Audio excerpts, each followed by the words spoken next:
Disclaimer, the following video has a lot of spoilers for not only The Last of Us video game, but The Last of Us TV show. So please, if you're going to watch them or play them, do so before watching this video. Thank you, and enjoy the video.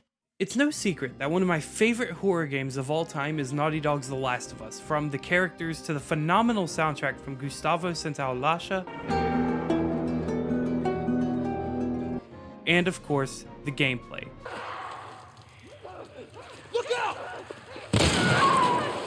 However, when a live-action adaptation was announced in September of 2021, I was cautiously optimistic.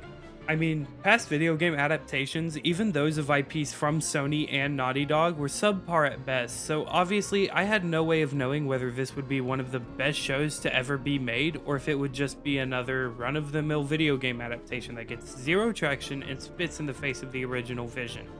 But boy, am I ecstatic to say that the former was true. So, why do I feel as if I'm qualified to talk about this? I mean, the truth is, I didn't play The Last of Us until a few years after its initial release. However, this doesn't take away from the genius that I saw in the game.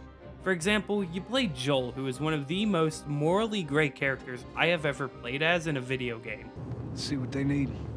Who do you think you're doing? Keep driving. I got a kid, Joel. So do we. But we have room. Keep driving, Tommy. You ain't seen what I seen. He shows off this trait from start to finish, and it only increases as the game progresses. The choices Joel makes, while selfish, are also selfless in a way, given that he's primarily looking out for his loved ones.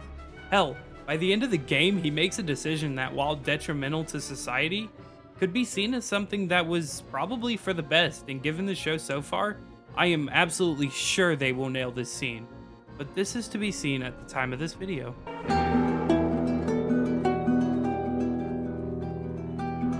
Before I talk about the show, the history of creating an adaptation of The Last of Us has been rocky, to say the least. It's no secret that it created a beloved franchise, spawning a sequel that some people hated, and even a short comic series, but there were two previous attempts to bring it to film that fell through. These attempts were a live-action movie written by Neil Druckmann and produced by Sam Raimi, and an animated short film by Oddfellows. The movie entered production hell in 2016 and was cancelled silently in 2019. And the short film was cancelled by Sony. As unfortunate as I would like to say this is, I feel as if due to the mediocrity of the Uncharted movie, with both Tom Holland and Mark Wahlberg, it was for the best it took so long as it did for The Last of Us to get an adaptation.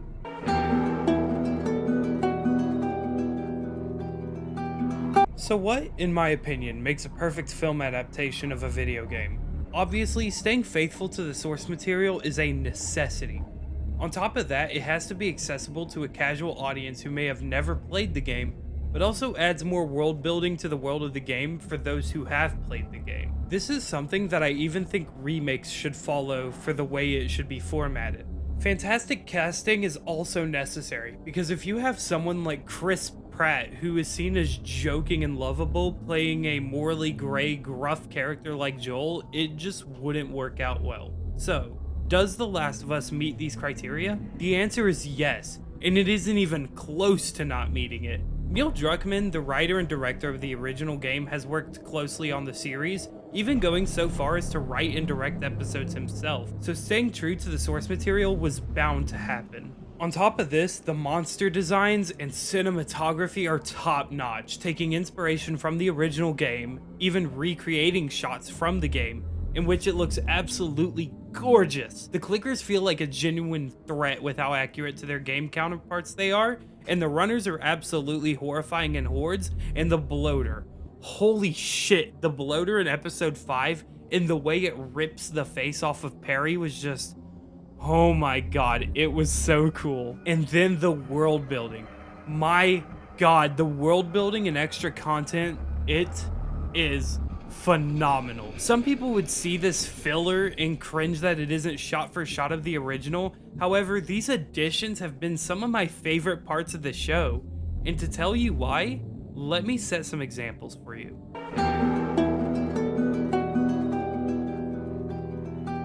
Our first example is that of Bill and Frank. In the game, you meet a character named Bill, and throughout your visit with him, he's alone and has no one living with him. However, toward the end, we find someone who ended their life, and when asked, Bill confirms that it was Frank, his partner, as he puts it. We then find a note that basically is an admission of hatred for Bill. However, the show changes this, and, in my opinion, it is 100% for the better. In the game, we learn about Bill and who he is as a person, like his untrust for strangers, aggression, and him being a shut-in, keeping himself away from the outside world and in his safe place. In the show, however, we get to see Bill and Frank's past, from the start of the fungal apocalypse to the end of their lives, something we didn't get to see in the game at all. And how do they improve this?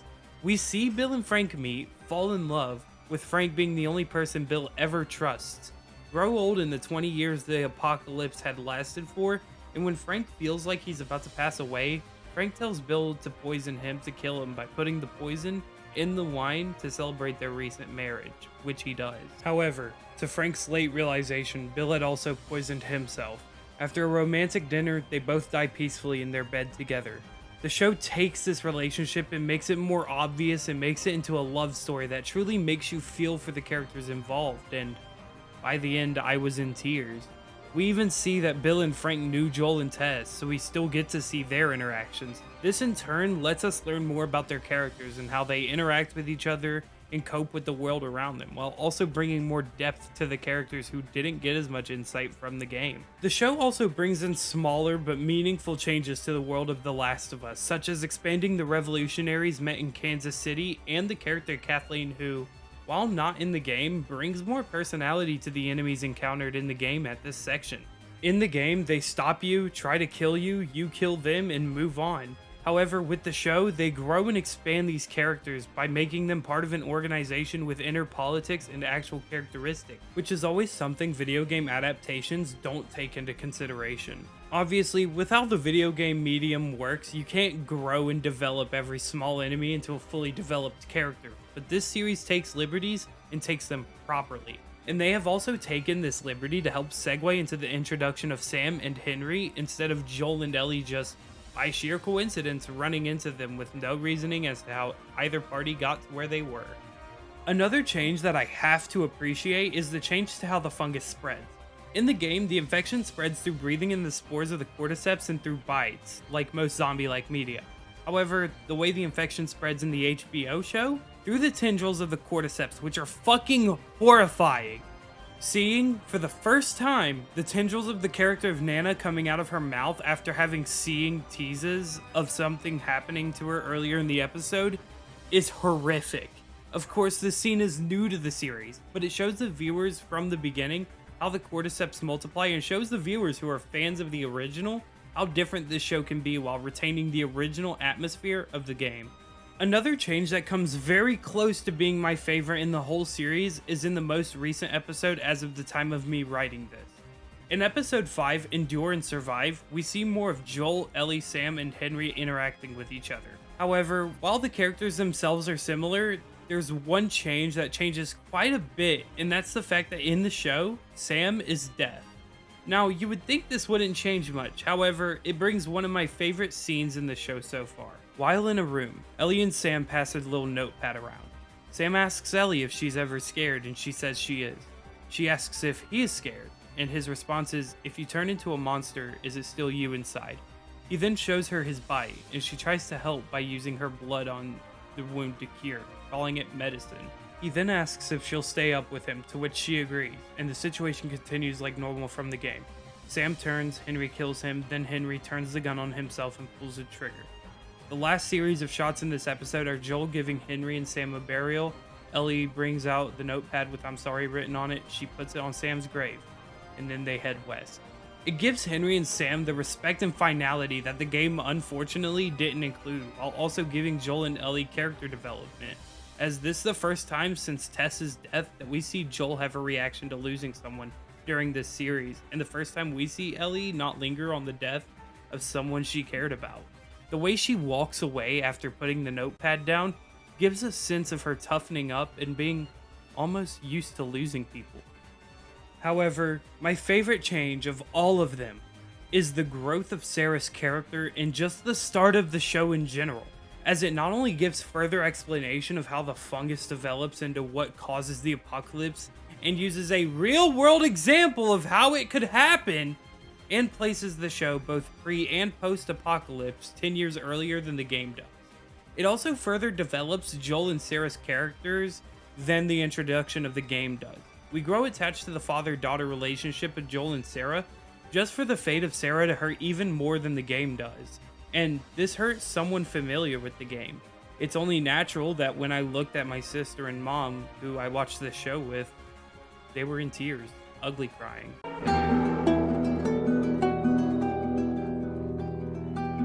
For the series, the actors that were selected to play the lead roles of Joel and Ellie were the Mandalorian alumni of Pedro Pascal and Bella Ramsey of Game of Thrones fame. If I'm being honest, I was a bit skeptical to the casting choices, but after seeing the first 5 episodes of the show, I am 100% sold on both as their respective characters. They both bounce off of each other flawlessly, especially with the father and daughter dynamic that is slowly developing, but will be fully realized by the time the finale rolls around. Not only are the lead roles wonderfully cast, but many of the other characters, such as Nico Parker, who portrays Sarah, who's such a lovable character, making her death much more impactful, Merle Dandridge reprising her role as Marlene, knocking it out of the park with her interactions with Joel, Tess, and Ellie, and Anna Torv as Tess, who, by the time of her unfortunate demise, I had grown attached to. This is also safe to say for both Lamar Johnson and Kavion Montreal Woodard as Henry and Sam respectively. And that's what this show does wonderfully. I knew what was going to happen to certain characters and when they happened, but even then, the performances of these actors embodied the spirit of the original characters, and while yes, I would have loved to see Troy Baker and Ashley Johnson return, it still warms my heart that the legacy of these characters are realized and realized perfectly, while the show also gives us a taste of those two returning. In the show, while I have yet to see them, Troy Baker portrays James, who in the game is a secondary protagonist who dies after a while, but at least we will be able to see him again. Ashley Johnson, however, plays a bigger role as the role of Anna, Ellie's mom. Suffice to say though, the characters portrayed in the show are almost, if not exactly, accurate to the characters of the game, and on that matter, we need to talk about the final criteria of my perfect adaptation.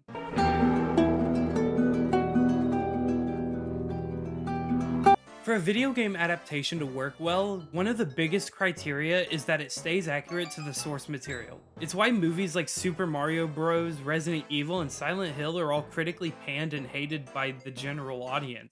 As I said earlier, for video game adaptations and remakes, I appreciate a bit of change in the source material, for both new and old fans alike. However, there is a such thing as too much change, and that is a trap that, thankfully, The Last of Us TV series doesn't fall into.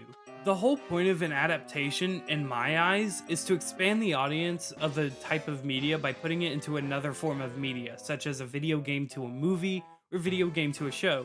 However, to the same extent, it also has to appeal to fans of the original to keep ratings numbers up, and thankfully, and deservedly, The Last of Us has enough for old fans to stay interested and stays faithful enough for hardcore fans, even like myself, to say something I never thought I would say.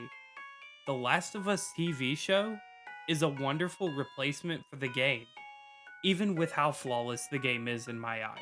That is the true testament to how wonderfully crafted this show is, that even people who don't know anything about the original game are still able to cry, laugh, scream, and enjoy this show and world for what it is, while those who have played it can enjoy it even more. And at the end of the day, that is one of the most important things an adaptation of a video game or any other source of adapted media should do. It should be accurate to the source material, introduce new content that both fans and non-fans can appreciate, and just be overall enjoyable.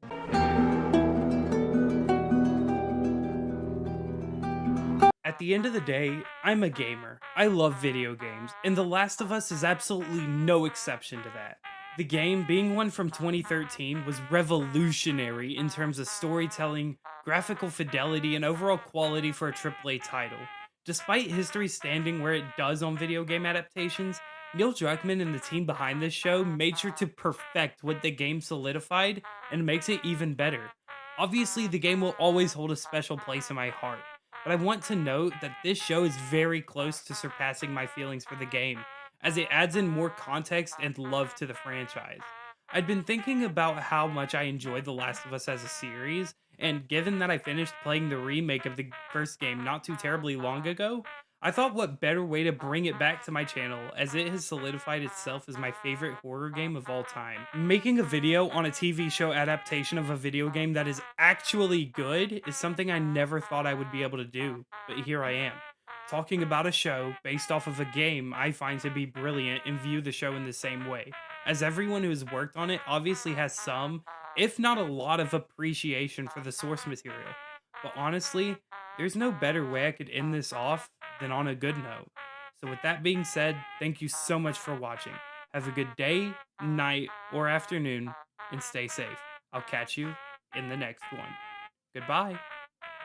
I want to very quickly thank all of my members, such as The Real IRS, Linkle _, Chaotic Kid, Heisenberg Gaming, The Baddest, Mr. Ingalls, and Emily Gordbort. Your help is definitely appreciated. And welcome to the Epic Gamers.